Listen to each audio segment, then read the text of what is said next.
Olá! Hoje a gente mergulha num momento bem tenso, eu diria, de uma conversa pública que rolou entre Jordan Peterson, Sam Harris e Douglas Murray. Oi, isso. A gente tá pegando uns trechos daquele debate da Pan-Burn Presents, né? A parte 3. Exato. A conversa foi longa, cheia de coisa, mas o nosso foco aqui é uma faísca específica que surgiu ali. Aquela ideia meio provocadora, né? Sim. A ideia de que talvez a necessidade de ter uma religião, uma tradição forte, seja maior para pessoas que são consideradas, como dizer... menos equipadas intelectualmente. É por aí, né? É. O que leva à pergunta do título que a gente pensou. Será que o ateísmo é um luxo só da elite intelectual? É pesado isso. Vamos desmembrar. Vamos lá. E para entender como essa discussão surgiu, é bom dar um passinho atrás, né? O debate maior era sobre onde a gente encontra a base para ética, para vida em sociedade. Certo. De um lado, o Harris, né? Defendendo a razão pura. Isso. A razão limpa, sem dogma, sem superstição. Ele acha que isso basta para guiar a gente. E do outro, o Peterson. O Peterson já vem com a ideia de que as narrativas, as grandes histórias, as tradições, incluindo as religiosas, claro, são essenciais, indispensáveis mesmo. Ele acha que elas dão uma estrutura de sentido, é isso? E talvez coesão social? Exatamente. Um poder que talvez a razão pura, sozinha, não consiga replicar. E o fascinante é como essa discordância mais ampla sobre a base da moralidade acaba levando para essa discussão delicada sobre inteligência e crença. E antes mesmo do Harris e Peterson baterem de frente nisso, o Douglas Murray já tinha tocado num ponto parecido, né? Sim, ele levantou uma preocupação importante. Falou do risco de simplesmente jogar fora as histórias, sabe? As narrativas culturais, religiosas que nos trouxeram até aqui. Mesmo que a gente não acredite mais nelas literalmente, como nossos avós, talvez. Exato. Ele chamou isso de missão tola, uma fool's errand. E ele expressou uma certa angústia, assim, sobre o que acontece quando a praça pública fica completamente esvaziada. Uma denuded square. É forte a imagem. Muito. Como se ele dissesse, cuidado, gente, o vazio que fica pode ser perigoso. Faz sentido. E essa preocupação do Murray meio que prepara o terreno para o embate principal, né? Entre Harris e Peterson. Totalmente. O Harris, na linha dele, insiste. Temos que usar a razão para limpar o terreno, tirar o que ele vê como entulho dogmático, sabe? Que pode ser até perigoso. Ele confia na nossa capacidade de construir uma ética só com a razão. Já o Peterson vê um valor funcional nessas estruturas narrativas, nas histórias, nos mitos, nos rituais. Ele argumenta que elas têm um poder, assim, intrínseco de motivar as pessoas, de organizar a sociedade. De dar um propósito, talvez. Isso. Algo que a lógica fria sozinha talvez não consiga dar com a mesma força. Ele questiona se essa racionalidade, sem o simbólico, teria o mesmo poder de manter a gente junto, engajado. É aí que a coisa esquenta de verdade, né? Com a provocação do Harris pro Peterson. Exato. O Harris meio que joga no ar uma preocupação. Ele sente que o Peterson está sugerindo, talvez sem dizer claramente, de só as pessoas não muito inteligentes a que precisariam mesmo dos mitos, da religião, para viver direito. Basicamente isso. A implicação é super desconfortável, né? Tipo, precisar de religião seria um sinal de QI mais baixo. Nossa, é uma pergunta que já vem com uma crítica embutida, né? Com certeza, ele está perguntando com o Peterson, olha, você está dizendo que religião é tipo uma muleta para quem não pensa tão bem? É bem carregada a pergunta. E a resposta do Peterson, porque essa é a hora que o negócio pega fogo, né? Ele não recuou, pelo que eu entendi. Não recuou totalmente, não. Pelo contrário, ele meio que se inclinou na direção da provocação. Falou algo tipo, olha, se alguém não é excepcionalmente cognitivamente astuto... Ele usou essa expressão, cognitivamente astuto? Algo muito próximo disso. Essa pessoa deveria ser tradicional e conservadora. Peraí, então ele meio que concordou com a premissa da pergunta do Harris. Isso é uau, bem contraintuitivo vindo dele. É um momento crucial, sem dúvida. E a lógica que ele parece usar para defender isso é mais ou menos assim.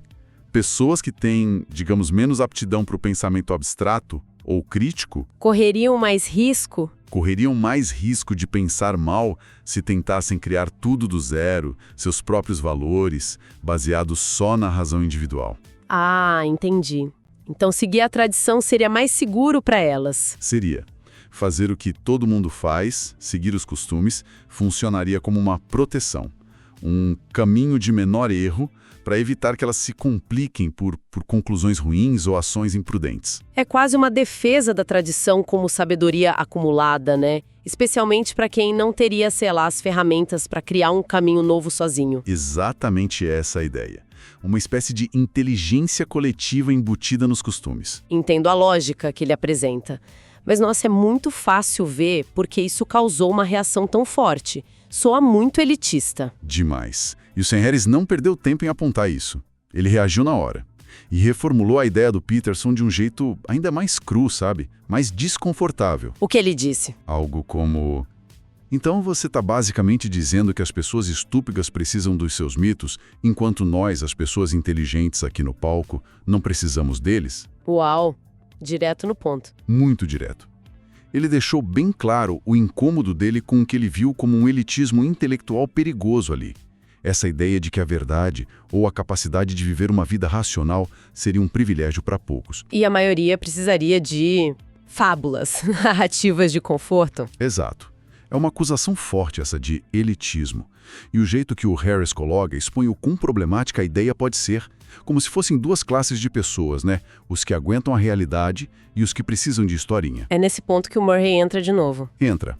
E ele traz uma perspectiva histórica filosófica que é interessante.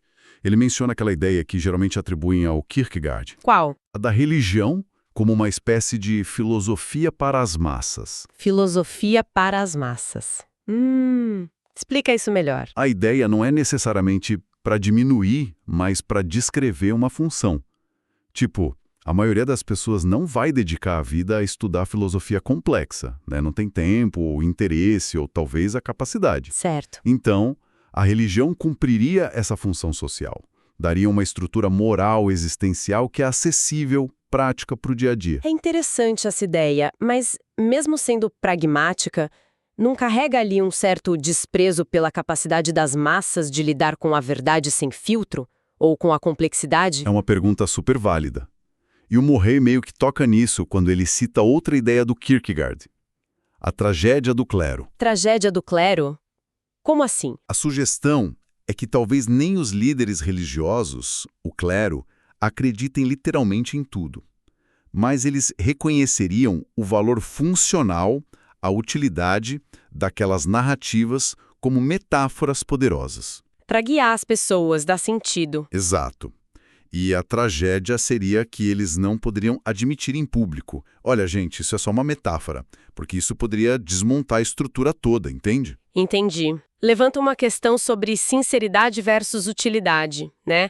Até onde a função justifica a falta de verdade literal. Exatamente essa questão delicada. E o Harris? O que ele acha dessa ideia de mentiras úteis ou metáforas que fingem ser literais? O Harris tem pouquíssima paciência para isso. Ele usa uma contra-analogia bem direta. Aquela das crianças? Essa mesma. Compara a crença religiosa adulta com a facilidade que criança tem para acreditar em super-herói. Batgirl, Mulher-Gato, ele cita. E qual o ponto dele com isso? O argumento é, se uma sociedade inteira ou um grupo isolado ficasse reforçando a crença nesses heróis, a gente teria adultos acreditando firme nisso. Para ele, a ortodoxia religiosa funciona parecido.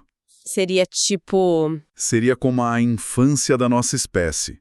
Uma fase que a gente precisa superar, amadurecer, usando a razão.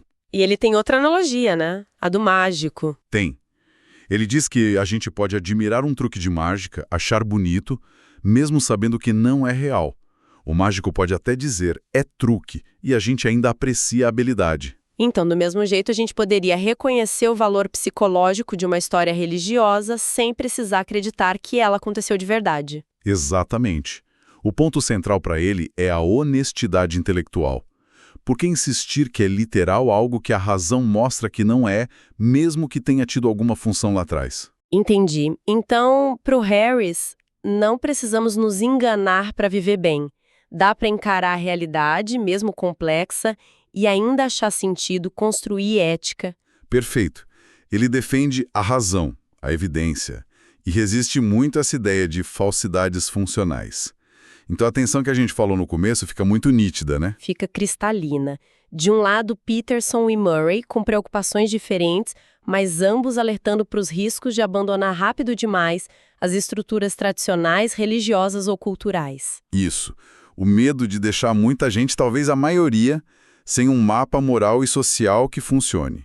Principalmente se a alternativa, a razão pura, exigir um nível de sofisticação, tempo, interesse que nem todo mundo tem. É um alerta tipo, não subestimem o poder estabilizador dessas coisas herdadas, mesmo que não sejam perfeitas para a lógica moderna. Exato. Se a gente pensar num quadro maior, é um debate sobre o quão acessível versus o quão precisa deve ser a base moral da sociedade. E do outro lado, a objeção forte do Harris. Ele rejeita essa ideia de que a verdade ou a razão podem ser perigosas para alguns. Rejeita totalmente. Ou que a gente precise manter mentiras úteis, ou sistemas baseados em coisas factualmente duvidosas. A preocupação dele é com o paternalismo, né? Aquela ideia de que uma elite sabe o que é melhor para as massas e pode esconder a verdade para o bem delas. Isso. E ele também aponta para os danos reais, conflitos, sofrimento que os dogmas não questionados pela razão podem causar.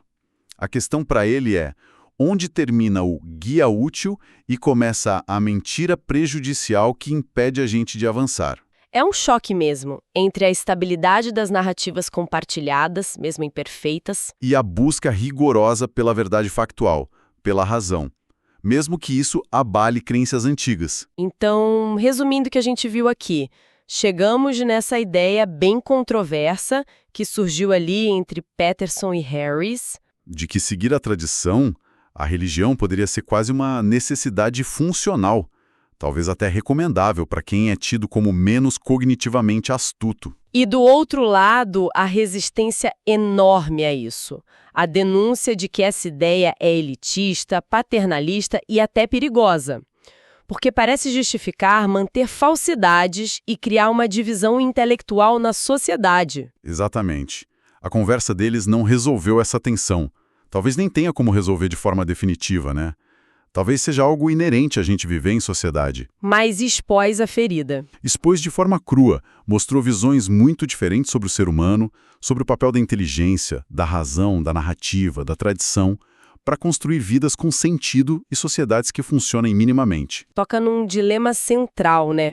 Como a gente equilibra a busca pela verdade objetiva com a nossa necessidade humana super profunda de ter sentido, de pertencer, de ter um dia moral que funcione para todo mundo. Que seja acessível para todos, não só para uma elite de filósofos ou cientistas, essa é a questão. E isso deixa a gente com uma provocação final para pensar, que vem direto dessa tensão toda. Se a gente admitir, só por um instante, a premissa funcional, De que as tradições dão um mapa mais simples, talvez mais seguro, para muita gente lidar com a complexidade da vida, qual seria o risco real para a pessoa e para a sociedade de empurrar todo mundo para largar esse mapa conhecido, trocar por uma bússola só da razão que talvez nem todo mundo saiba, ou possa, ou queira usar direito? é um ponto. Mas, por outro lado, qual o preço ético e social de continuar usando e ensinando mapas que, se a gente olhar bem, estão errados, desatualizados ou são até enganosos, só porque dão um conforto ou uma ordem aparente agora? Isso não poderia, no futuro, impedir nosso crescimento como sociedade, perpetuar injustiças ou deixar a gente despreparado para novos desafios? É uma questão nada simples, que com certeza vale muito a reflexão.